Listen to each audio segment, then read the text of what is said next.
A cidade perdida na Amazônia.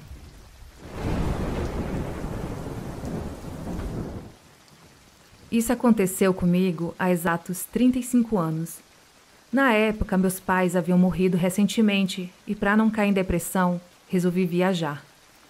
Passei um período de quase 10 anos viajando e conheci inúmeros países, cidades e vivi inúmeras aventuras e casos. De todos os casos, decididamente, o que mais me aterrorizou foi esse que vou lhes contar agora. Depois de sair do Mato Grosso do Sul, tive a ideia de subir pelos rios chegando a Marabá, Pará. Hoje existem rotas de ônibus que fazem esse trajeto, mas naquela época íamos de aviãozinho bimotor até São Félix do Xingu. Depois andávamos até o quilômetro 11, a aldeia de Cuyucugo, no Alto Xingu, pertencente à tribo de Cuyucurus. E ao contrário do que eu havia pensado, era uma aldeia gigante, uma cidade mesmo, com estradas, plantações e até uma fazenda de peixes. Pense no paraíso na terra, como era antes do homem branco chegar aqui. Rios de águas claras e doces, abundância de peixes, gente cordata, hospitaleira e feliz. Eu fui muito bem recebida, vivia entre os indígenas, comia só comida e bebida. E até participei de alguns rituais. Era tudo muito bom. E era surreal o quanto eu estava feliz, até a chegada da primavera. Havia um local no final de um longo caminho no fundo da floresta que chamavam de Oca Itsek. Eles acreditavam que haviam seres do céu, não humanos, que habitavam aquele lugar. Seres terríveis e perigosos, ardilosos e sutis, que se insinuavam na mente até adoecer a pessoa ou levá-la de vez. Para aplacá-los, davam oferendas e sacrifícios. Todos os dias, durante uma semana, eu via levarem comida, bolos de mandioca, peixe, os famosos cintos de caramujo, cauim, flores e frutas. Tudo isso era levado e colocado lá. Eu não podia sequer olhar. Isso me deixava louca de curiosidade. Faziam rituais à noite também, e nem preciso falar que eram proibidos. Um dia, não aguentando mais de curiosidade, perguntei à minha amiga Aulukuma o motivo da proibição. É proibido, pequena. Você não pode se aproximar. Nunca. Por que não, Aulu? Porque você não é Cuyucuro. Não tem proteção contra Itsek. E se eles te virem, eles levam você. Ah, conta outra. É sério, Nanai. Ela me chamava assim, minha pobre amiga. Não vá lá. Nunca, nunca, nunca. Me prometa. Tá bom, deixa isso pra lá. Mas ali a sementinha ruim já estava plantada. Fomos dormir e eu só pensava naquele lugar. Passava o dia todo pensando em como deveria ser. Um dia, não aguentando mais, eu esperei o grupo se distanciar e segui atrás. Eu precisava saber. Precisava. Andaram muito mata dentro. Andaram uns 20 minutos por uma trilha até chegar numa clareira com árvores gigantescas. Havia uma espécie de buraco gigante ao lado, tipo uma caverna enorme. Parecia até uma boca disforme, pronta a devorar quem entrasse ali. Eu, escondida atrás das árvores, só observava, agachada, e pensei: que droga, era só isso? Uma caverna? Do nada, todos os meus pelos se arrepiaram. Comecei a ouvir sons. Era como gritos, gemidos, choro, chocalhos, cacarejo e criança chorando. Só que tudo isso ao mesmo tempo. Era enlouquecedor. Aquilo sussurrava, gritava, formava um enorme redemoinho de vento em espiral. Todos, ao sentir o vento, deram meia volta e correram. Mas eu não conseguia sair do lugar. Eu estava travada e aquilo só se aproximava mais e mais. Eu podia ouvir aquilo, parecia rosnar com muita raiva. O vento quase me levantava do chão. Tentei olhar e no meio daquele vento havia uma coisa, uma forma enorme a se mover. Era enorme, tinha uns olhos vermelhos que se destacavam. E quando fitei aqueles olhos, mesmo de longe, pareciam estar fitando o buraco do inferno, com gritos, fogo, sangue, tudo como cenas passando em minha mente, tão rápido que eu gemia querendo arrancar os meus ouvidos para não ouvir mais. Aquilo começou a se aproximar, sangue começou a sair do meu nariz, meus cabelos ficaram cheios de eletricidade, tudo rodava, estalava, explodia ao meu redor. Eu parecia estar no meio de um furacão e gritava, gritava querendo fazer parar. Aquela sombra, ao mesmo tempo negra e translúcida, parecia ter escondido a luz ao se aproximar. Eu podia ver aqueles olhos malignos sobre mim, os unidos nos ouvidos no nível insuportável. De perto, a criatura era imensa, com um corpo disforme, braços alongados e uma cabeça oblonga, onde olhos vermelhos enormes se destacavam. Quando ele ergueu as mãos para me pegar, eu pensei: pronto, agora acabou, vou morrer. Mas foi aí que a minha pobre e fiel amiga Aulu apareceu. Ela gritava, gritava, mas ficava muito difícil ouvir por causa do vento. Ela passou a mão no meu sangue, que agora escorria forte do meu nariz e ouvidos, e passou nela mesma. Depois cortou sua mão com uma faquinha e passou nos 2 lados do meu rosto e no meu peito, dizendo: sangue Cuyucuru, proteção. Agora corre, Nanai, corre! E eu corri. Tenho muita vergonha do que fiz. Eu corri. Eu corri como louca, atravessei aquela mata, como se o próprio diabo estivesse em meu encalço. Eu corri, corri muito, até chegar na aldeia, abandonando minha amiga para trás. Acho que devo ter batido a cabeça, pois só me lembro de acordar no dia seguinte. O silêncio em toda a aldeia era ensurdecedor. Minhas coisas estavam arrumadas, e um rapaz, o Nauru, esperava para me levar para a cidade. Quando ele me deixou no trevo, que era o caminho para a cidade, eu finalmente criei coragem e perguntei: e Aulu? Não mais, por sua causa, não mais. E se Nanai falar alguma coisa para alguém, ele vai atrás de você, aonde você estiver. Então, aquilo que eu vi existe mesmo? Aconteceu? Ele me deu as costas e foi embora. Já faz 35 anos e eu nunca falei com ninguém sobre isso. E você vai me perguntar: por que agora então? Eu agora sou velha, doente, e se algum dia tive medo, agora não mais. Depois de todos esses anos, sonhei com Aulu, mas quando ela abriu a boca para falar, eu só podia ouvir o vento e ver seus olhos vermelhos. Então, acho que agora está perto de eu partir. Não importa mais. E esse é o meu relato. Bom, e esse relato, conto, não sei se é um conto, se é um relato, foi enviado pelo Pedro. Ele enviou no meu e-mail. Ele falou que encontrou no Facebook uma pessoa relatando. Ele pediu autorização, a pessoa autorizou, e por isso que eu estou contando aqui.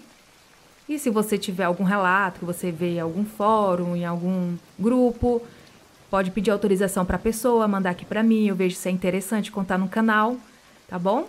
Muito obrigada, Pedro, por ter enviado essa história aqui para o canal. E se a pessoa que escreveu estiver ouvindo, muito obrigada por ter autorizado.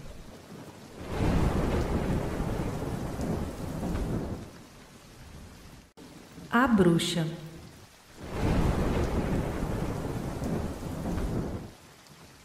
Sou do Rio Grande do Norte e vou contar mais um dos muitos relatos que aconteceram com a minha família. Até hoje, quando os meus irmãos contam essa experiência, eles ficam perturbados. Morar na roça rende muitas aventuras. Então, brincar nos cajueiros era algo rotineiro para eles, assim como também foi para mim. Eles passavam a maioria do tempo brincando no sítio que fica em frente à nossa casa. Esse sítio é uma propriedade extensa, com cajueiros, coqueiros, mangueiras. Então eles saíam para brincar e às vezes passavam o dia todo por lá. Certo dia, como de costume, eles foram brincar e havia um cajueiro específico que tinha uma galhada muito flexível, na qual eles se balançavam. Nesse dia em questão, foram meus 4 irmãos, Um deles era bem novo, devia ter uns 7 anos, não sei ao certo. Todos eram crianças. Enquanto eles se balançavam e se divertiam, do nada começou uma ventania bem forte. Eles olharam para os lados, mas não viram nada. O vento continuava. Quando eles olharam para cima, é que notaram uma mulher em uma vassoura, vestida com roupas esfarrapadas. Tinha um rosto terrível e ela olhava para eles. De repente, ela deu uma risada muito macabra. Quando viram que aquilo não era natural, eles pularam de cima da galha do cajueiro e correram o mais rápido que conseguiram, ao ponto de esquecer meu irmão menor, que por ser pequeno não conseguiu descer tão rápido e nem era tão ágil correndo. A minha irmã acabou voltando para pegá-lo e correu com ele no colo. Enquanto isso, aquela mulher estranha os perseguiu na vassoura até certo ponto. Eles subiram o sítio chorando, chegaram em casa assombrados. A minha mãe os viu apavorados, e quando eles contaram a ela o ocorrido, ela não deu muito crédito. Estava ocupada com os afazeres. Tempos depois, já adultos, um dos espíritos que incorporava na minha irmã falou o seguinte: ninguém acredita em vocês quando contam que viram uma bruxa, mas realmente foi verdade. Vocês a viram e a intenção dela era de levá-los em vida, mas uma força maior não permitiu. Hoje sabemos que Deus não permitiu que eles fossem levados. Apesar de pequeno, o meu irmão, que era o menor na época, lembra de tudo e de como ficou apavorado. É uma unanimidade quando falam sobre esse acontecimento, de como sentiram medo e de como isso os marcou.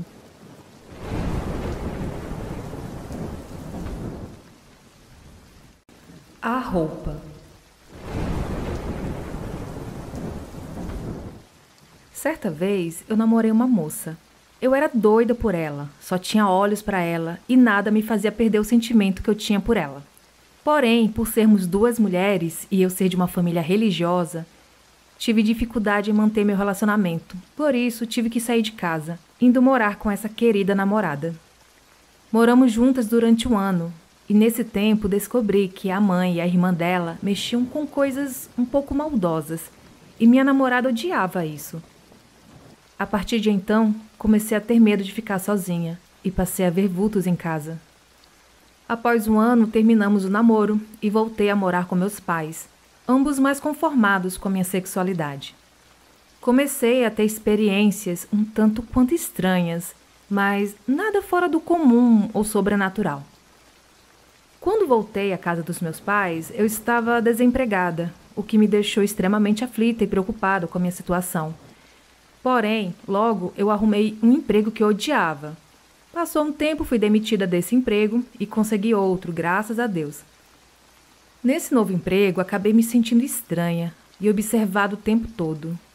Sentia que havia alguém ao meu lado, o que me deixava de cabelo em pé, mas eu amava esse emprego. No local tinha um elevador que eu morria de medo de usar, eu não sei o porquê. Um belo dia, sem ninguém o chamar, o elevador parou no meu andar e começou a fazer o barulho como se alguém tivesse impedindo a porta de se fechar, sendo que não havia ninguém dentro e nem entre as portas. Aquilo me assustou muito e comecei a ver vultos sempre atrás de mim. Em uma noite eu adormeci e acordei com um rosto na minha cara. Quase infartei, mas eu achei tão estranho e tão sinistro que eu resolvi deixar pra lá. Dias depois, a minha tia foi até a minha casa e minha mãe estava costurando e dizendo que estava apanhando para fazer a costura daquela minha roupa. E minha tia logo disse: "Xiii, boa coisa não é, queima isso." Minha mãe concordou, porém fiquei postergando e acabei por fim não queimando a roupa. Mas um tempo depois, a minha mãe resolveu por si só queimar a roupa e mandou álcool e acetona. Porém, ela não pegava fogo de forma alguma. Colocamos a roupa no sal grosso, recomendações de um amigo muito querido meu, pois o que havia perto da peça não era uma coisa boa e nem bonita de se ver. Jogamos ela fora. Logo em seguida, eu teria que acender uma vela e deixar derreter enquanto eu a segurava, até ela ficar bem pequena. Porém, como não possuía velas em casa, deixei para o outro dia. Comprei as velas e, por um motivo que eu desconheço, eu não acendi. Só deitei e dormi. Quando cheguei ao trabalho, o dia estava correndo bem, até que comecei a ouvir um sussurro chamando meu nome. Quando pensei ser coisa da minha cabeça, eles começaram a falar mais perto. Apavorada, cheguei em casa e acendi as velas. Hoje me sinto melhor e me afastei completamente dessas pessoas.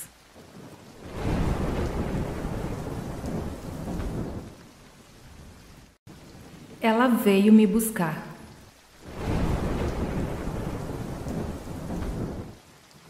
Era uma tarde de quinta-feira. Fazia um pouco de frio. As janelas estavam embaçadas no Instituto do Coração. Meu paciente era o Sr. Antônio, um velhinho de 88 anos. O procedimento seria um cateterismo cardíaco. Chamei o senhor na recepção, ele não me ouviu. Cheguei mais perto, ele não me ouviu. Sentei ao lado dele e o abordei. Senhor Antônio, é o senhor? E ele respondeu: Sim, sou eu. Eu estava distraído conversando com a minha mulher.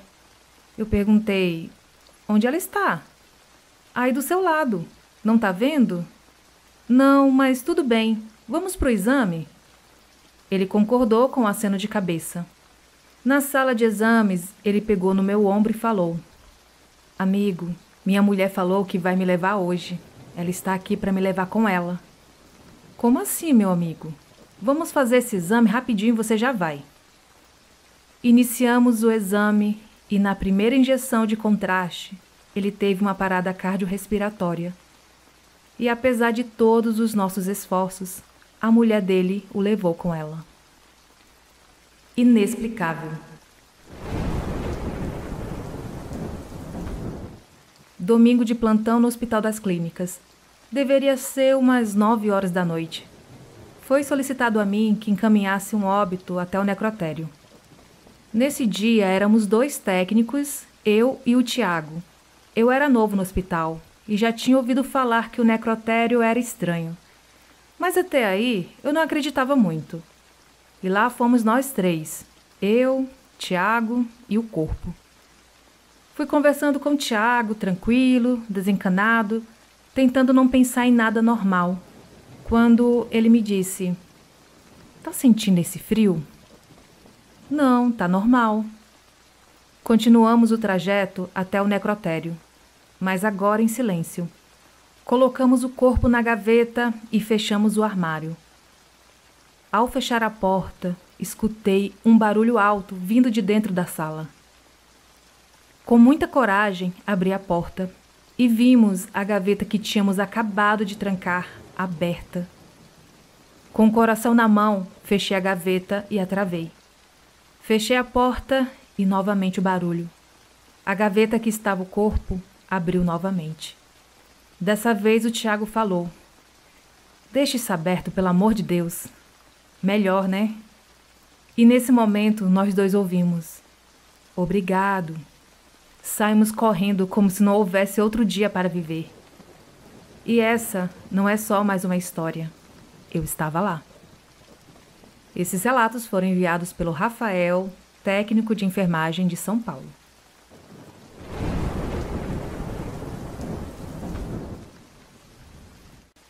Um ouvinte me mandou um relato. Ele já me contou outros, inclusive uma história bem curiosa de um barulho que ouviram no mato e depois disso os animais sumiram e apareceram semanas depois do outro lado da cidade. Ele mora na zona rural, Rio de Janeiro, São Paulo, não me recordo.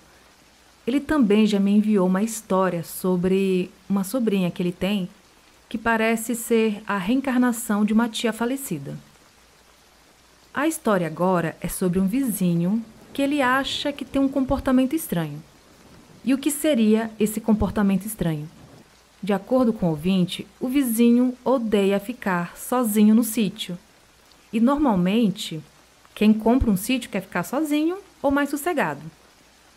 Outra coisa que o ouvinte acha estranho é que o senhor não anda à noite.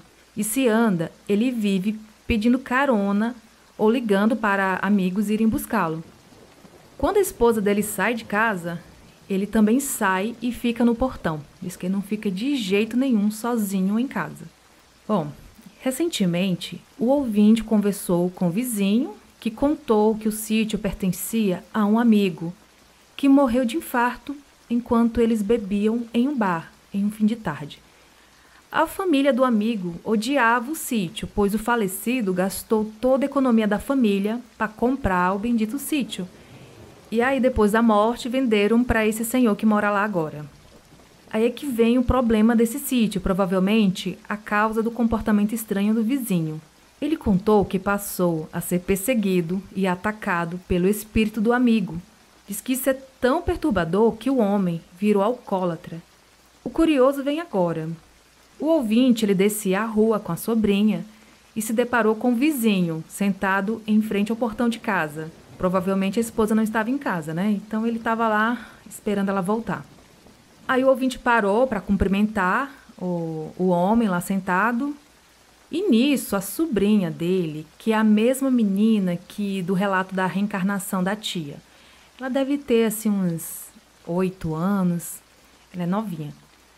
Gente, nisso a sobrinha, que não sabia dessa história, olhou assustada para casa e disse assim: "Quem é esse homem bravo, barbudo? É seu irmão? Ele está muito bravo. Você brigou com ele?" O ouvinte olhou para dentro da casa e não viu nada, mas o vizinho dele pulou da cadeira e disse: "Você também está vendo ele? Meu Deus!" Ele falou isso muito assustado, se levantou e disse que ia pro bar beber umas e saiu quase que correndo de lá. Aí a menininha comentou: "O que aconteceu? Eles vão brigar na rua? O homem barbudo está atrás dele? Está vendo?" Mas o ouvinte não via nada, além do vizinho e da sobrinha. Esse vizinho deve ter aprontado alguma coisa com esse amigo, né? Porque qual o motivo do homem morrer e ficar com essa raiva toda? Sei não, acho que alguma coisa aí tem. E a sobrinha, sensitiva, talvez isso passe com a idade, né? A pessoa vai crescendo e vai perdendo essas visões. Mas é isso, mais um relato desse ouvinte que já colaborou com muitos relatos. Muito obrigada.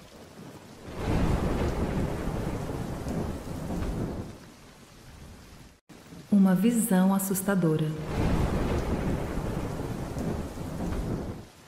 Esse relato aconteceu quando eu morava com a minha mãe em uma cidade pequena e tinha por volta dos meus 13 para 14 anos. Por se tratar de outra cidade, meus parentes sempre iam nos visitar aos finais de semana. Numa dessas visitas, eles deixaram a casa uma bagunça, pois foram embora tarde da noite. Como sempre, no dia seguinte, eu que teria que arrumar tudo. Na segunda-feira eu me levantei e desci para a parte de baixo da casa, pois eu morava em um sobrado. Estava sozinha e fui até a sala para pegar algumas cadeiras que estavam lá e levar para a cozinha.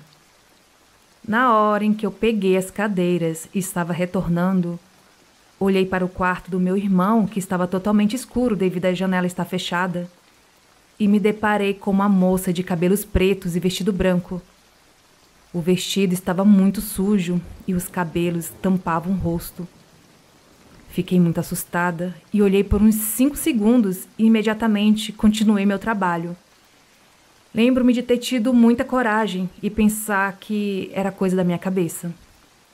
Voltei para a sala para pegar mais cadeiras e quando estava retornando, eu a vi de novo, dessa vez mais próxima da porta. Me arrepiei inteira, mas continuei meu trabalho. Até que, quando fui até a sala novamente, olhei para o quarto e ela não estava mais lá. Mas quando olhei para o lado, lá estava ela, embaixo da escada, bem mais próxima de mim. Rapidamente eu deixei as cadeiras no chão e saí correndo para a casa da minha vizinha, que sempre foi muito gentil comigo, e fiquei lá até a minha mãe chegar. Quando ela chegou, contei o que tinha acontecido e ela me entendeu. Na verdade, ficou bem preocupada, mas não me falou muito o porquê disso. Mas percebi que ela também ficou com medo.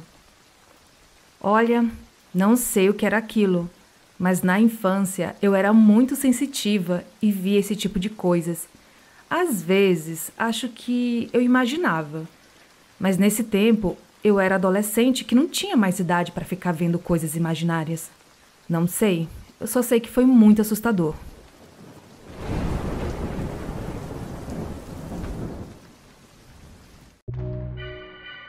E estes foram os relatos de hoje. Você tem alguma história sobrenatural para contar? Envie seu relato para o e-mail assustadoramente@outlook.com.